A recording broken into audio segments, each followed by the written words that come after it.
പൊള്ളലേക്കുവാണെങ്കിൽ അഥവാ burns day 1 തൊട്ട് ഡോക്ടറിന്റെ ഒരു ട്രീറ്റ്മെന്റ് അവിടെ ആവശ്യമുള്ളതാണ്. ഇനീഷ്യലി ആ പേഷ്യന്റിനെ അസസ് ചെയ്ത് ഇപ്പോൾ ചെറിയ പൊള്ളലൊക്കെ ആണെങ്കിൽ നമ്മൾക്ക് ആ ഡെപ്ത് ഒക്കെ അസസ് ചെയ്ത് അതിനനുസരിച്ചുള്ള സ്പെഷ്യലൈസ്ഡ് ഡ്രസ്സിങ്സ് ഉണ്ടല്ലോ. ഓരോരോ ഡിഫറെന്റ് ടൈപ്സ് ഓഫ് ഡ്രസ്സിങ്സ് ഉണ്ട്. സിൽവർ കണ്ടെയ്നിങ്ങും ഹൈഡ്രോക്ലോറൈഡ് ഡ്രസ്സിംഗ്, പലതരം ഡ്രസ്സിംഗ് ഉണ്ട്. പണ്ട് നമ്മൾ ഈ കോട്ടണും ഗോസും മാത്രമേ ഉപയോഗിച്ചിരുന്നുള്ളൂ. ഇപ്പം പലതരം synthetic dressings, hydrochloride, antibiotic impregnated ആയിട്ട്, അതായത് ആന്റിബയോട്ടിക് വരെ ആ ഡ്രസ്സിങ്ങിന്റെ അകത്ത് ഇൻക്ലൂഡ് ചെയ്തിട്ടുള്ള പലതരം സ്പെഷ്യലൈസ്ഡ് ഡ്രസ്സിങ്ങുകളുണ്ട്. അങ്ങനെ അപ്പൊ നമ്മൾ ശരിക്കും പറഞ്ഞാൽ അത് എങ്ങനത്തെ ബേൺസ് ആണ് ആദ്യം നോക്കും.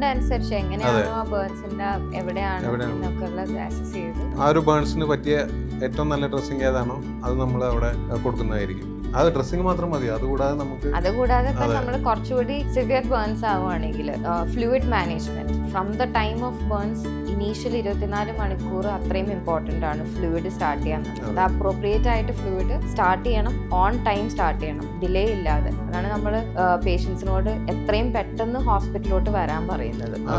അതും ഒരു ബേൺസ് സെന്റർ ഉള്ള ബേൺസ് ICU കെയർ അവൈലബിൾ ആയിട്ടുള്ള ഒരു സ്ഥലത്തേക്ക് വന്നാൽ അത്രയും നല്ലത്. കാരണം ബേൺസിനുള്ള മാനേജ്മെന്റ് എക്സ്ക്ലൂസീവ്ലി അതിന് വേണ്ടി ഒരു ICU സ്പെഷ്യലൈസ്ഡ് സെന്റർ വേണം, സ്റ്റെറൈൽ ആയിട്ടുള്ള ഒരു ഏരിയ വേണം, ബേൺ ബാത്ത് വേണം. ആഴം അനുസരിച്ച് നമുക്ക് സർജിക്കൽ പ്രൊസീജിയേഴ്സ് ഉണ്ട്. നമ്മൾ സ്കിൻ ഗ്രാഫ്റ്റിംഗ് എന്ന് പറയും. നമ്മൾ തൊലി എടുത്തിട്ട് പിടിപ്പിക്കുന്ന ഒരു പ്രൊസീജിയറാണ്. അല്ല, പിന്നെ അത് മാത്രമല്ല, ഈ ബേൺസ് പേഷ്യന്റ് ഇപ്പൊ വരുന്നവരൊക്കെ നല്ല BB ഒക്കെ ഓക്കെ ആയിട്ട് അങ്ങനെ സ്റ്റേബിൾ ആവണമെന്നില്ലല്ലോ.